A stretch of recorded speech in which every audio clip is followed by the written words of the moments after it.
Legacy of Dragonhold, published by Fantasy Flight Games. This is a cooperative narrative fantasy game and a new example of how storytelling has come to play a big role in modern gaming. The Legacy games clearly have pushed that to extents that we didn't believe possible before, but there was a tradition that started at least from the 70s, from games inspired by Dungeons and Dragons, that gave designers of board games the idea that games could tell stories. In the 1980s, we had games such as Sherlock Holmes Consulting Detective that were paragraph-based games with a lot of text and a lot of story. And now we have again sort of like a new renaissance of this style of games with strong themes, interesting characters, and stories that the game tells to the players, and actually in a certain sense that the players tell together with the games by interacting with the components of the game. Legacy of Dragonhold, yes, it has the word legacy in the title, but it does not belong to the legacy system because you do not have boxes with concealed components. You don't have to tear apart cards or to place stickers on a board. Actually, physically speaking, from the point of view of the components and the structure, the game is very similar to Sherlock Holmes Consulting Detective. When you open the box, which I will not do, I'm not going to show you the components of the game because so much of the adventure, the fun really resides in finding out what the adventure has to offer, just to make sure that there is no spoiler whatsoever. I'm not even going to show the components. But when you open the box, what you find in here is a set of booklets. There is a main booklet that represents Dragonhold, the town of Dragonhold, and what may happen in there, and then other booklets that represent different adventures and quests.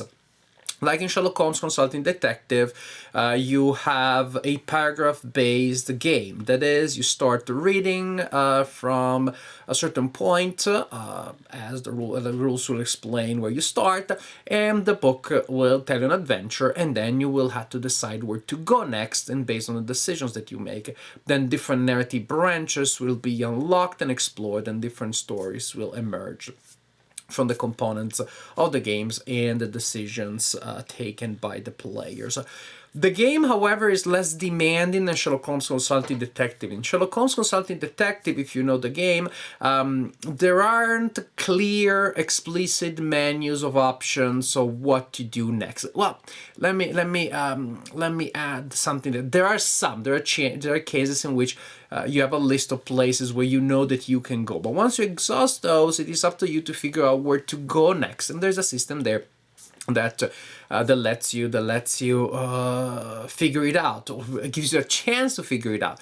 It's entirely possible in Sherlock Holmes Consulting Detective that you hit a wall, you do not know where to go next, so the text doesn't tell you where. You would need to use lateral thinking and intuition to figure it out, and you can't. It just so happens that you're not inspired, and so you don't know where to go next. Sherlock Holmes Consulting Detective is a very demanding game precisely because of this. Either you're playing it well or you're not playing at all. Because if you cannot figure out where to go next, then you cannot play. You're not playing. Legacy of Dragonhold is less demanding than that because it's structured like a branching text or a set of branching texts with explicit menus of options. So you have a paragraph that describes what's happening to your characters in the adventure, and then you're told if you want to do this, go to that section. If you want to do that, go to that section. If you have a certain skill and you want to use it, go to that section, and so on and so forth. In that sense, it is structured like an interactive game book, like a Choose Your Own Adventure book. And it has more game than a Choose Your Own Adventure book, which is a series of books that, as you probably know, were purely narrative. You made the decisions and you navigated the text, but you didn't have to roll dice or to keep an inventory. On the other side of the spectrum, of course, we have the Fighting Fantasy series, which was intensely gamist, that had a very strong ludic components with die rolls, inventory, stats that you had to adjust, etc., etc. Legacy of Dragonholt does remind me of a game book, precisely because, again, it has explicit menus of options, but neither of the Choose Your Own Adventure series nor the Fighting Fantasy, but of a series that is in between. In fact, it has less game than Fighting Fantasy, but more than Choose Your Own Adventure. This series is virtual reality. That was a short series of game books, came out in the early 1990s. Dave Morris was one of the contributors. Mark Smith, I believe, was the other one. And the most famous of these books is Heart of Ice, which incidentally I reviewed 1 or 2 years ago. It's a great game book and one of my favorite game books of all time. And the system is one that combines simplicity with still a very strong game feel without some of the procedures that you have in other game books that are much more advanced. Pretty much it is a system in which you do have health points. So that is, there are cases in which the text tells you lose 2 points because you got hit in the head by this or that thing. You lose 4 points because you're sick or something like that. So the text tells you to adjust your life points. And you may acquire items, so you keep an inventory. And at the beginning of the game, you design your character by deciding a race for your character and skills and other things for the character. And then during the game, as you read the book, from time to time the text tells you, again, if you had that skill, you can do this if you want to use it. If you belong to the category, you can choose to do this other thing. And then at the end, on the other side of the connection, so you navigate the text and say, if you had the skill, do this. And you go and read the paragraph that corresponds to that option. And the book tells you, because of that certain thing happened. That means that actually even combat in a certain sense is deterministic. You do not have to roll dice and to go through several steps, because maybe you're told, if you want to attack with an arrow, do that. If you have alchemy and you want to throw a potion to the enemy, go to that paragraph. If you want to attack with your sword, go to that paragraph. You make your decision among the ones that are available to you, go to the corresponding paragraph, and the text that tells you what happens narratively and the game effects that result from that. You fight the enemy manages to hurt you with a sword, to inflict a wound on you, but at the end you triumph against the enemy. So you won the fight and you lost 3 health points, for example. Which seems simplistic, but when it's done well, when it's well designed, when the cause and effect connection between your decisions and the outcomes makes sense contextually, then it's a very powerful way of designing a game book, because ultimately it does solve the same function of a more complex game system. Ultimately, if you're playing a fighting fantasy game book or other game books where you roll for yourself, roll for the enemy, roll for yourself, roll for the enemy, it's a tie, we need to roll again, re-roll, adjust my points by 1, adjust their points by 2, adjust it, etc. After you've been rolling and re-rolling for 5 minutes or so, what happens? Either you lose, and that's it, or the enemy is defeated and you lost a certain number of points. Pretty much what the virtual reality system does, and Legacy of Dragonhold does, is simply to skip that intermediate passage and give you the result. It gives you the result immediately. And again, sometimes it may feel arbitrary, but in many cases, when it's done well, and it was done well in the virtual reality series, it's very convincing, it's very effective. I do get the game effect, and I do not have to to detach my attention from the story, from the context, from the theme, from the characters. I can keep my attention devoted there and yet still have game adjustments that give the experience of gameplay depth and meaning.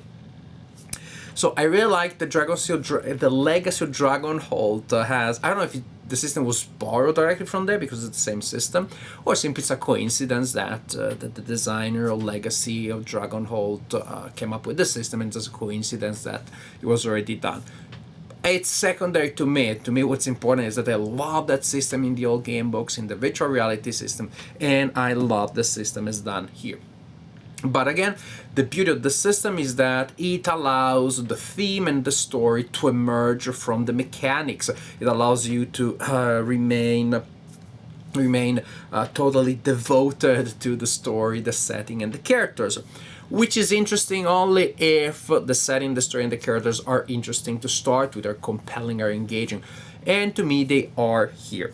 Will not give you any spoiler, but I can tell you that there is an intro adventure, so you get familiar with the system that sees you and your fellow heroes going to Dragonholt, so traveling towards Dragonholt.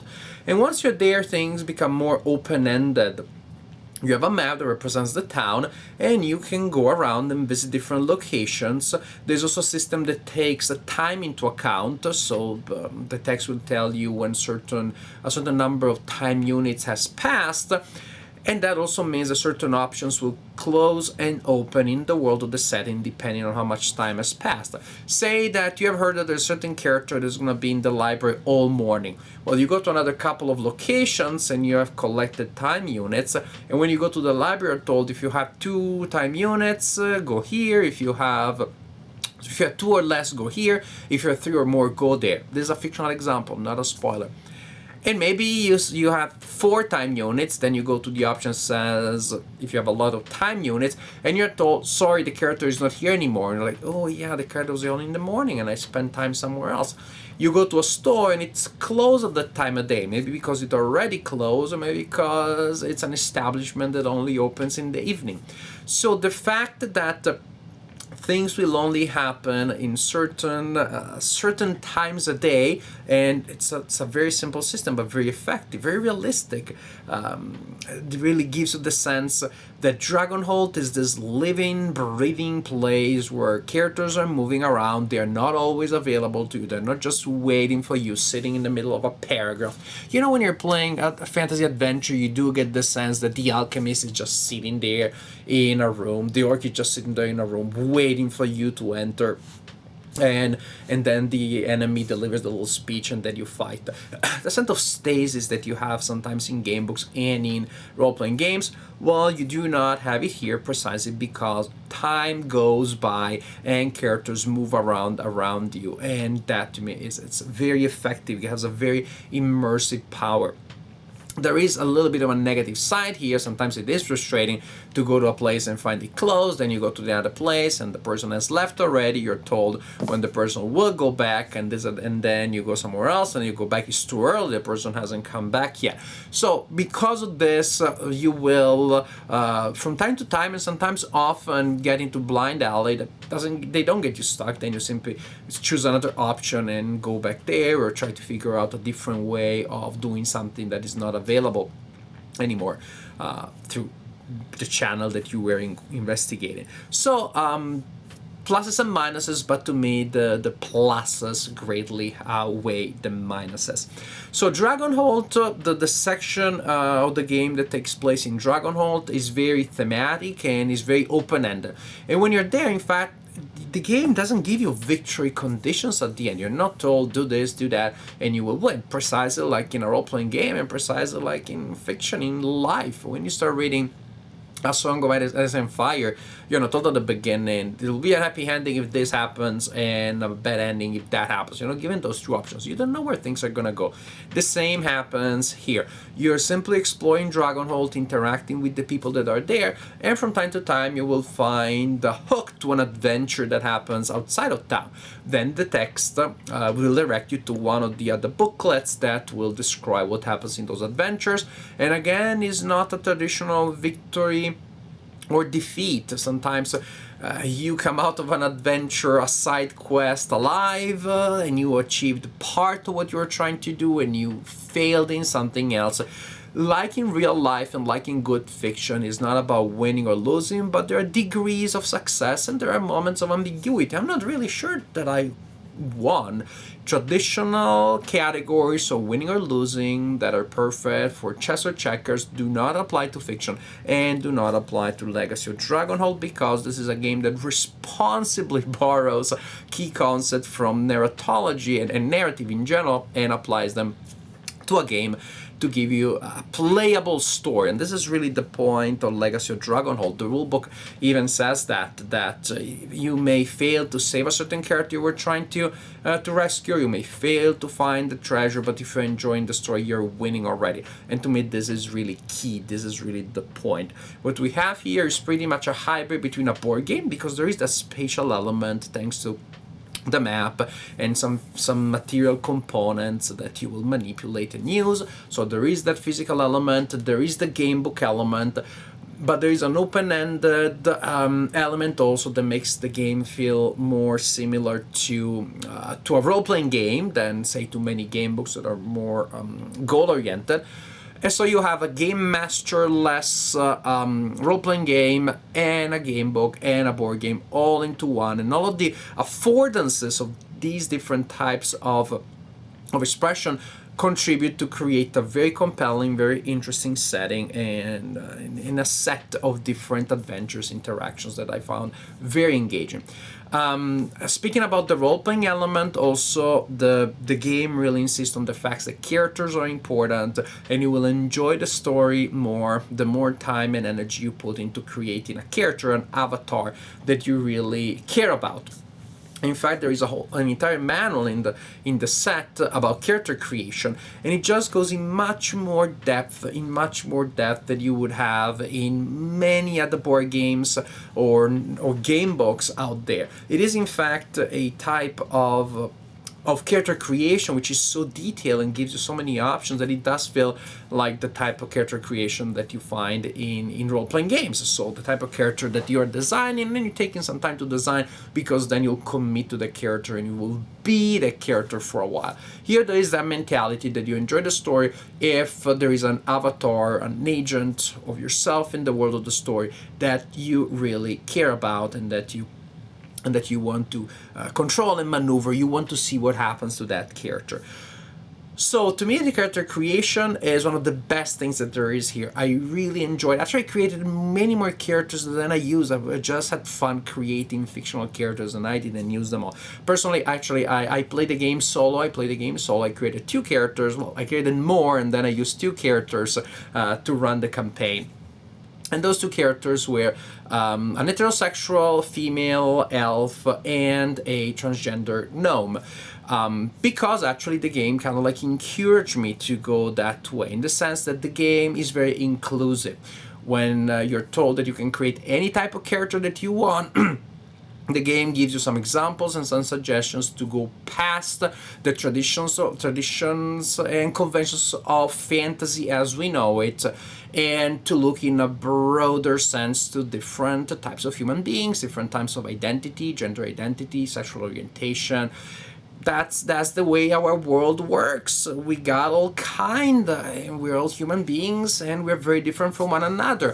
Fantasy and sci-fi and many other fictional genres have been very restrictive in what they have represented. They have given a very stylized, minimalistic, and incomplete representation of the variety, of the beauty of difference that we have in mankind, in humankind. And I think it is great that we have a game that tries to capture that. A game that, even when it comes to the pre-generated characters, offers, for example, the example of a transgender character, and that is what gave me the idea of having a gnome that was born looking physically like a male but identified with a woman, and so dresses and lives and behaves accordingly.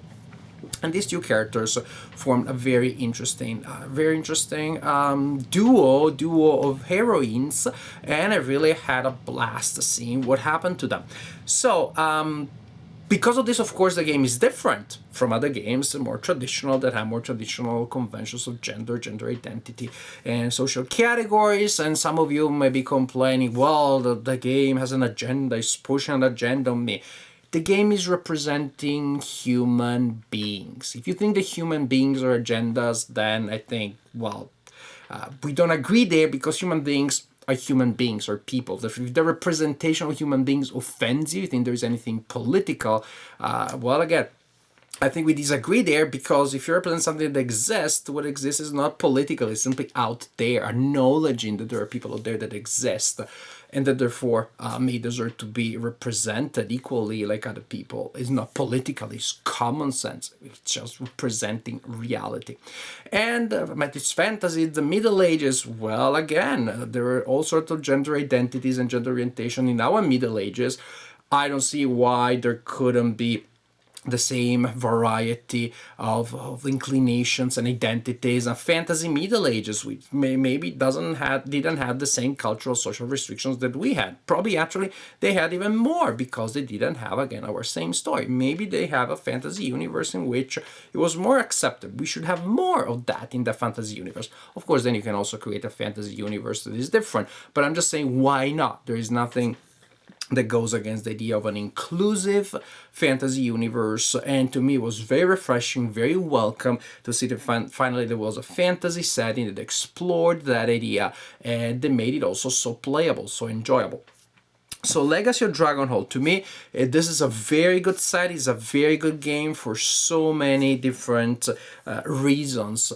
I would say, come for the characters, stay for the adventure. It's fun to create the characters. It's fun to see what happens to them. The adventures are compelling. There is a variety of things that you can do, things that you can attempt, characters that you can interact with, bad stuff that can happen to you, interesting items that you can collect, plots that you can unbury. And given the open-ended nature of the system here, it feels, again, much more like a role-playing game than a game book, but at the same time you do not have some of the burdens that you have when you want to play a role-playing game, such as you need to find a master, the master has to do a lot of work to prepare the system, and so on and so forth. It is as easy to get into like a game book, but it has the thematic and narrative complexity of a role-playing game, and so that to me is great. It's just a fun universe to explore. It is a story-rich environment in which you can attempt so many things.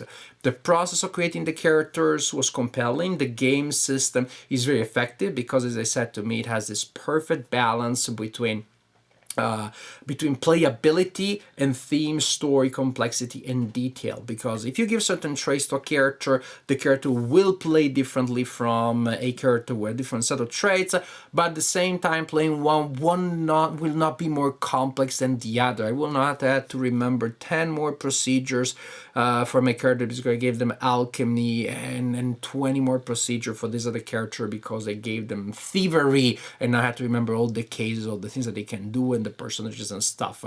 I decide how I want my character, I gave them those labels, and the system is already hardwired all of those procedures. Pretty much it's almost like an automatic system. I decide to use alchemy or thievery or street smart or whatever else I'm using, and it's almost like, again, the AI calculates the results and simply tells me what happens in the world of the story. I do not have to worry about the procedures. So I do have all of that advantage of creating a character, and a detailed one and a very individualized one, without having then to worry about rules and procedures that may come from that. The system takes care of that. So to me, it's the best of both worlds. The options and customization of board gaming with the accessibility, the intuitive nature of game books, and a role-playing game, I guess, in which the game master takes care of a lot of the dice rolling and simply tells you what happens. The inclusive nature of the universe that is represented here, and the inclusive approach that encourages the players, in fact, to have an open mind and to explore varieties of fantasy that we do not see elsewhere. That is also an important element. So to me, there are a lot of good things about this set. Of course, the problem, the only minus, I didn't mention it, but you probably knew it from the beginning if you heard anything about the game, or just heard the first 5 minutes when I mentioned Sherlock Holmes Consultancy Detective or Legacy games. Of course, it's the replay value. You're gonna be able to play for quite a while, for several hours, several evenings, depending on how much you want to explore, to really get to know Dragonhold and its dwellers, and to explore the side quests. But it is not an infinitely replayable game. When the campaign is over, the campaign is over. Actually, the fact that the system is deterministic makes the game so compelling the first time, because it makes the pace move so smoothly. But of course, it makes it less replayable in the future. If you have a game that has an element of discovery, of plot twist, but also has tactical combat, well, at least maybe I'll play those fights again and I can try different things. Here, once I know that using bow and arrow in the situation is bad and using a sword is good, there's really no joy, no reason to attempt one thing rather than the other. So if you try to replay the story, there isn't really much that will emerge, I think, and the optimal path to well, I don't want to give you spoilers, to certain places will be found. So definitely, this is a game that has great play value, immense storytelling value, but very low replay value. So you know that the money that you put and this game is similar to the money that you put when you go to the movies or you buy a book. When you explore, experience that type of narrative, you don't expect to be able to watch a movie forever. When you buy a movie ticket for Star Wars The Last Jedi, you don't expect that you'll be able to use that ticket once a week for years and always enjoy the movie like the first time. That's kind of the mentality that we have, of course, when we buy a game, and we hope that we'll be able to play it a million times regularly without having to spend any more than that. Maybe games have spoiled us because, again, there are other forms of entertainment that we take for granted, that they are not infinitely enjoyable. They cannot be enjoyed an infinite amount of times, just like the first time, and without having to spend any more than we spent at the beginning. Well, now games have adopted that economic model, but as a consequence, as a side effect of having also adopted a narrative model. So to me, well, it's a price that you had to pay, figuratively and literally. But if the game is good, if the story is good, again, usually you don't complain if you read an excellent book, you had a blast, and you're like, well, I just wasted my time reading that awesome book that I loved because I won't be able to read it 10 other times and enjoy just as much. I want my money back. Apply that mentality to this game. This is a game that tells a story. As such, it has the limited recursive value of stories, not the infinite replay value of gaming. But we know how powerful stories can be. We know how amazing stories can be. And trust me, Legacy of Dragonhold is a game that can tell you amazing stories, give you a great sense of immersion, the sense of a grand adventure. I highly recommend it to anybody who enjoys narrative storytelling and fantasy in general. And again, if you want games that are infinitely replayable, there are a lot of those out there. This is not one of them. This is a game that is all about the setting and the story. That is the aim of the game, and I think that aim is perfectly reached. Definitely is a game that achieves its goals. The goal is to tell you a story, and the game does this very, very, very, very well.